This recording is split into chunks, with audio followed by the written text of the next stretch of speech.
5월 19일 금요일 에바다 교회 오늘을 여는 말씀 함께 나누겠습니다. 사도신경으로 신앙 고백 드리겠습니다. 나는 전능하신 아버지 하나님 천지의 창조주를 믿습니다. 나는 그의 유일하신 아들 우리 주 예수 그리스도를 믿습니다. 그는 성령으로 잉태되어 동정녀 마리아에게서 나시고 본디오 빌라도에게 고난을 받아 십자가에 못 박혀 죽으시고 장사된 지 사흘 만에 죽은 자 가운데서 다시 살아나셨으며 하늘에 오르시어 전능하신 아버지 하나님 우편에 앉아 계시다가 거기로부터 살아있는 자와 죽은 자를 심판하러 오십니다. 나는 성령을 믿으며 거룩한 공교회와 성도의 교제와 죄를 용서받는 것과 몸의 부활과 영생을 믿습니다. 아멘. 오늘 함께 보실 말씀은 사사기 11장 34절부터 40절까지 말씀, 사사기 11장 34절부터 40절까지 말씀을 같이 읽겠습니다. 입다가 미스바에 있는 자기 집에 이를 때에 보라 그의 딸이 소고를 잡고 춤추며 나와서 영접하니 이는 그의 무남 동료라. 입다가 이를 보고 자기 옷을 찢으며 이르되 어찌할꼬 내 딸이여 너는 나를 참담하게 하는 자요 너는 나를 괴롭게 하는 자 중에 하나로다. 내가 여호와를 향하여 입을 열었으니 능히 돌이키지 못하리로다 하니 딸이 그에게 이르되 나의 아버지여 아버지께서 여호와를 향하여 입을 여셨으니 아버지의 입에서 낸 말씀대로 내게 행하소서. 이는 여호와께서 아버지를 위하여 아버지의 대적 암몬 자손에게 원수를 갚으셨음이니이다 하니라. 또 그의 아버지에게 이르되 이 일만 내게 허락하사 나를 2달만 버려두소서. 내가 내 여자친구들과 산에 가서 나의 처녀로 죽음을 인하여 애곡하겠나이다 하니 그가 이르되 가라 하고 2달을 기한하고 그를 보내니 그가 그 여자친구들과 가서 산 위에서 처녀로 죽음을 인하여 애곡하고 2달 만에 그의 아버지에게로 돌아온지라. 그는 자기가 서원한 대로 딸에게 행하니 딸이 남자를 알지 못하였더라. 이것이 이스라엘의 관습이 되어 이스라엘의 딸들이 해마다 가서 길르앗 사람 입다의 딸을 위하여 나흘씩 애곡하더라. 아멘. 오늘 말씀에서는 사사기에서 계속해서 반복해서 등장하고 있듯이 입다라고 하는 사사가 등장하고 있는 장면입니다. 입다는 좀 다른 사사들과 달리 아주 좀 비참한 에피소드를 한 가지 가지고 있는데 그것이 바로 이제 오늘의 본문 안에 포함되어 있죠. 이 암몬 자손이 또 이스라엘을 괴롭히기 시작했고 입다는 그 암몬을 대적해서 승리하게 했습니다. 그런데 그 승리에서 끝난 게 아니라 입다가 알 수 없는 하나님과의 약속을 한 가지 하게 됐었는데 그게 31절에 있습니다. 31절에 보시면 내가 암몬 자손에게 평안히 돌아올 때에 누구든지 내 집 문에서 나와서 나를 영접하는 그는 여호와께 돌릴 것이니 내가 그를 번제물로 드리겠나이다 하니라. 입다가 승리를 하고 돌아올 때 누구든지 나를 맞이해서 제일 먼저 나오는 그 사람을 내가 번제로 드리겠다. 하나님께 불에 태워 드리는 제물로 드리겠다라고 하나님께 약속했습니다. 왜 그랬는지 의아하죠. 그리고 나서 이제 오늘 본문 승리하고 돌아온 입다에게 닥친 일이 오늘의 본문인데 34절에서 입다가 미스바에 있는 자기 집에 이를 때 승리하고 이제 돌아왔죠. 자기 집에 이를 때에 보라 그의 딸이 소고를 잡고 춤추며 나와서 영접하니 이는 그의 무남 동료라. 입다가 나를 맞이하러 나오는 바로 그 첫 번째 그 사람을 하나님께 불태워 드리는 제물로 드리겠다 했는데 처음 나온 사람이 누구였냐면 그의 무남 동료 외동딸이었죠. 입다도 아마 아주 비참했던 것 같아요. 예상치 못했던 결과였던 것 같습니다. 애통해하면서 옷을 찢으면서 그를 드릴 수밖에 없는 상황을 맞이하게 됐고 그의 딸은 아버지에게 제가 2달 동안 애곡하고 돌아올 수 있게 해주십시오. 2달 후에 일단 그를 번제물로 드리게 되면서 아주 비극적으로 비참하게 사사 입다의 이야기가 마무리되게 됩니다. 왜 입다가 그런 결정을 하게 됐을까? 성경에서는 명확하게 왜 그랬는지, 입다가 어떻게 해서 그렇게 인신제물, 사람을 제물로 드리는 것을 하게 되었는지 설명하고 있지는 않지만 우리는 좀 그의 앞에 있는 내용들을 보면 좀 추론해 볼 수 있게 되는데요. 먼저 11장 입다의 이야기가 나오는 11장 1절부터 3절까지를 보시면 입다의 이제 그 출생과 그의 과거의 삶에 대해서 아주 요약적으로 얘기해 주는데요. 사사기 11장 1절부터 3절까지를 보시면 길람 사람 입다는 큰 용사였으니 기생이 길르앗에게서 낳은 아들이었고 길르앗의 아내도 그의 아들들을 낳았더라. 그의 아내의 아들들이 자라매 입다를 쫓아내며 그에게 이르되 너는 다른 여인의 자식이니 우리 아버지의 집에서 기업을 잊지 못하리라 한지라. 이에 입다가 그의 형제들을 피하여 돕 땅에 거주하며 잡류가 그에게로 모여와서 그와 함께 출입하였더라.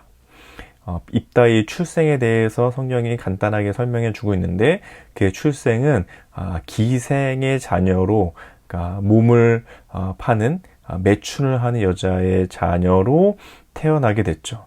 그런데 배다른 여자들, 배다른 엄마를 둔 형제들이 이 입다를 아주 멸시했던 것 같죠.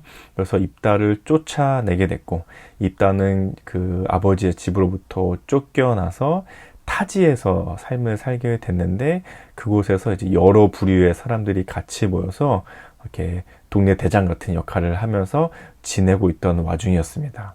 그러니 이 입다에게 출생과 그가 자라온 것은 평생의 한이었을 거고 상처였을 것이고 또 아픔이었겠구나라는 것들을 우리가 생각해 볼 수 있겠죠.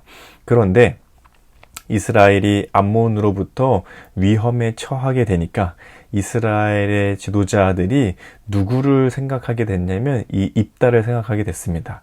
자기들이 그 쫓아냈던 그 입다, 그리고 다시 찾아가서 입다에게 요청합니다. 지금 우리가 암몬으로부터 공격을 받고 있으니 와서 우리를 좀 구해 주십시오. 입다가 이제 쫓아낼 때는 언제고 이제 와서 왜 구해달라 하는가 라고 의문을 하지만 이스라엘 지도자들이 돌아와서 우리를 구해준다면 우리의 지도자가 될 수 있을 것입니다 하면서 얘기를 하게 되죠. 입다는 어쨌든 그렇게 이스라엘을 구원하기 위해서 암몬 자손들의 공격을 받고 있는 이스라엘을 향해서 나아가게 되고 거기서 승리를 하게 되죠. 그런 승리를 전쟁을 앞두고 입다가 했던 약속이 바로 31절이었습니다.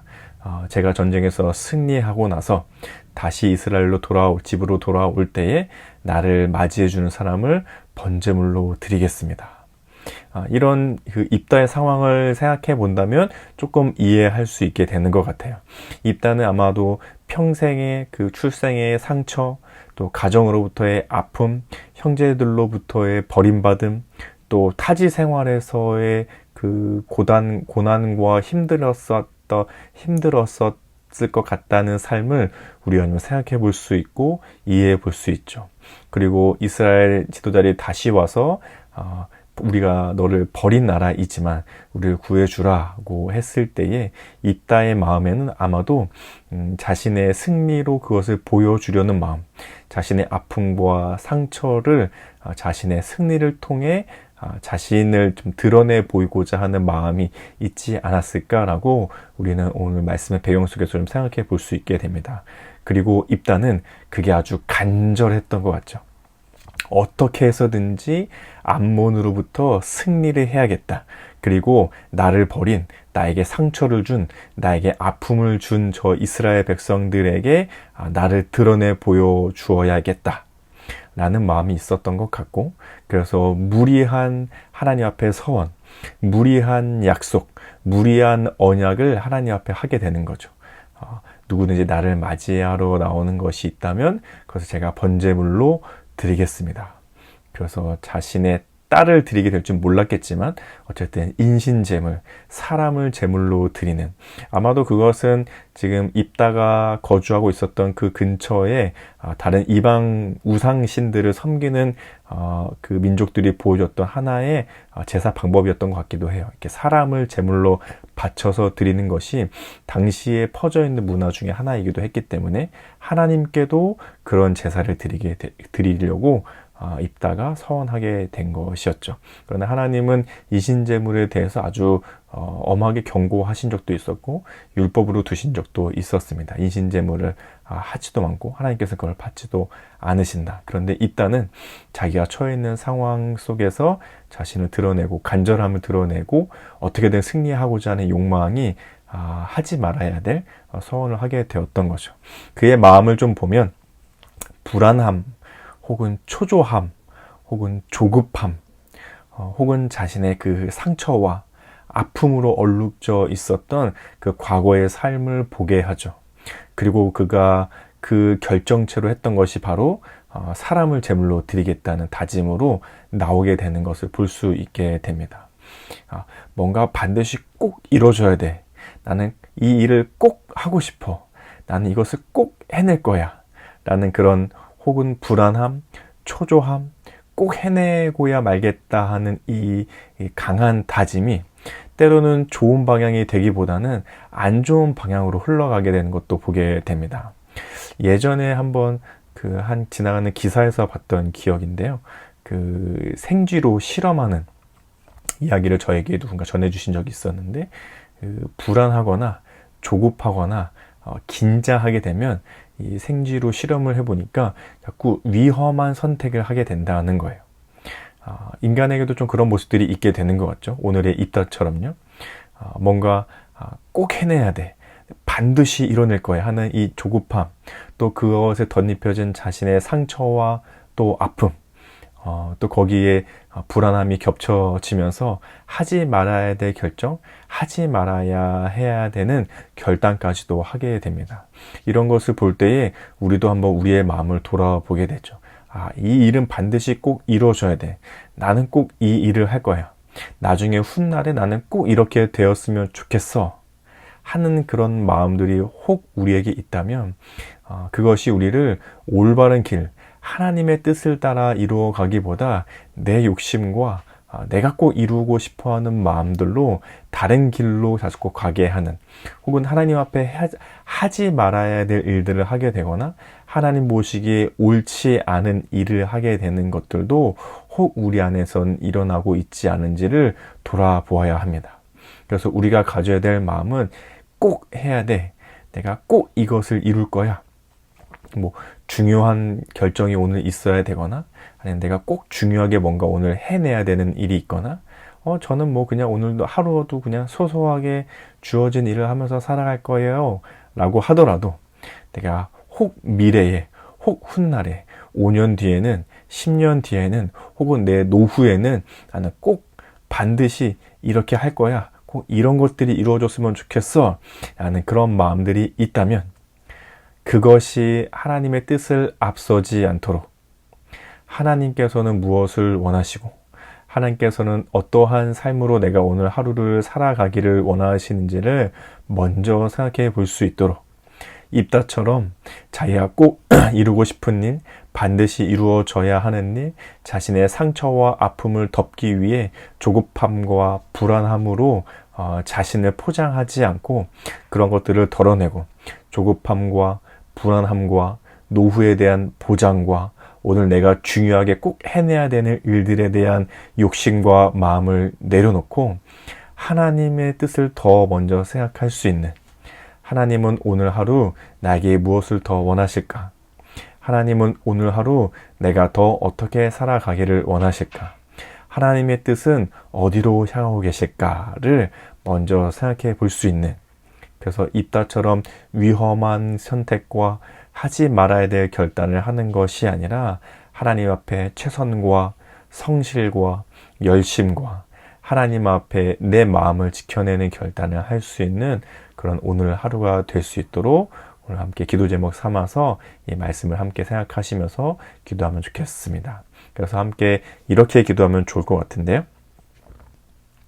꼭 반드시 언젠가는 이루어져야 해 라고 생각하기보다 매일 매순간 성실한 삶을 살되 따라오는 결과를 하나님이 하시는 일로 바라보는 믿음의 삶이 되어가도록, 꼭 해야 되는 것보다 매일매일 성실과 열심으로 살아가는 내 삶이 될 수 있도록, 또 그것에 따라오는 결과를 인생이 내 맘대로 되는 게 없지 라고 하면서 푸념과 허무에 빠져 있는 것이 아니라 그 결과가 어떠하든 하나님께서 이루어가고 계신 일이지 라면서 믿음으로 바라볼 수 있는 우리의 삶이 될 수 있게 이런 기도 제목으로 함께 오늘 하루를 기도하시면 좋겠습니다.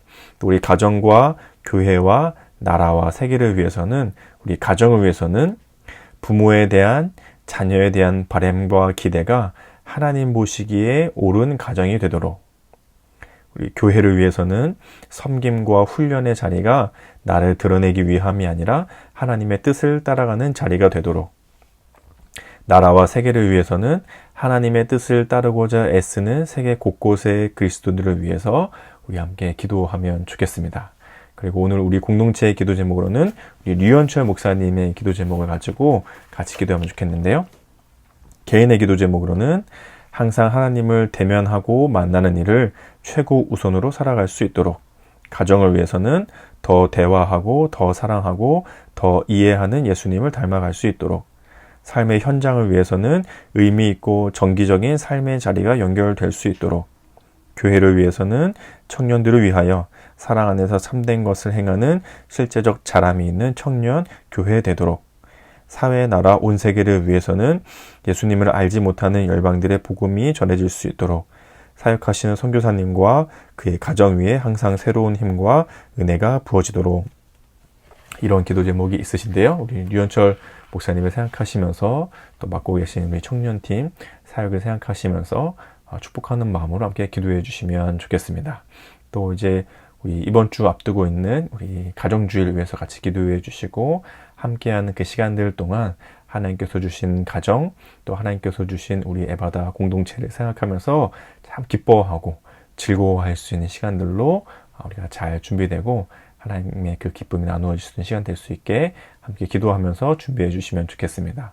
또 알고 계신 우리 서로의 기도 제목이 있다면 함께 기도하시고, 또 개인의 기도 제목으로 기도하신 후에 이 시간을 마치도록 하겠습니다. 함께 기도하겠습니다.